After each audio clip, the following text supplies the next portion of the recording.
दर्शक बंधु आज आपण मैंने मो सिंदूर अधिकार सीरियल जबरदस्त एपिसोड देखा पाइबे। आदि आज मुक्ति को बचाई देव। आज आ मुक्ति आदि को बचाई देव। क्षीर रे फूड पॉइजन मिसी पॉइजन मिसी से पॉइजन को खाई गोटे घरे गोटे मूषा मरिकी पड़ी किचेन ने आउ एसबू जिते सब सत कथा जिते जाणी ने मुक्ति तो मुक्ति आज आदि क्षीर ग्लास को फिंगी देवे। तापर मुक्ति आदि आज बिगड़ी जिबे। तांको बहुत सारा गाली करेंगे आपर बहुत बड़ नुआ ट्विस्ट आसब। तेरे दर्शक बंधु एबे मो सिंदूर अधिकार सीरियल कहानी रे आग को कौन आसब नुआ परिवर्तन ताहा सब किसी जानापी हेले आपण मैंने आज भिडियोटी को पूरा शेष पर्यंत देखंतु। आउ या पूर्व जदि आपण मैंने आम चैनल को सब्सक्राइब करना ताहले सब्सक्राइब कर पाखर थिबा बेल आइकन को दबाई दियंतु। दर्शक बंधु आपण मैंने तो मो सिंदूर अधिकार सीरियल टी को प्रत्येक दिन निहाती भाव देखुथिबे।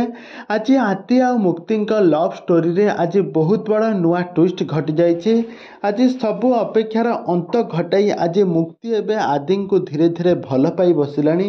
कहीं आज जितेबाला मुक्ति जितेबाला किचेन को चलीज सेठारे देखा गोटे मूषा मरिकी पड़े आपर मुक्ति मने मने भाव मूषा केमिति मरला। तापर डस्टबिन ने देख गोटे पॉइजन गोटे बोतल पड़ू तापर मुक्ति भाव जे से क्षीर रे पॉइजन मिसा होता से क्षीर को पी से मूषा बोधे मरी जापर मुक्ति देखिए जे किचेन को आसवा पूर्व देखिए जे तांको चाकर आदि आदि क्षीर ग्लास को लेकिन जाऊँ आदि पीबे आपर मुक्ति हठात दौड़ी के जाए आदि धरी क्षीर ग्लास को फिंगी देब।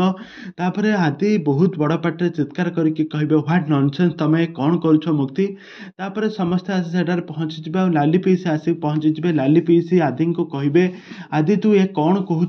आदि कह ये झील को मु आगु नहीं जाऊ ये कहीं एमती मत हैरान करुछु मु किछि भी बुझीपारुनी। आदि को किए बा कहब एबे से क्षीर ग्लास रे फूड पॉइजन मिसिथिला कौन हेब आग को एबे कौन आसब नुआ ट्विस्ट आदि आ मुक्तिंगर केबे महामिलन हेब। आपण मानकर मतामत निहाती भाव कमेंट बॉक्स रे कमेंट करंतु।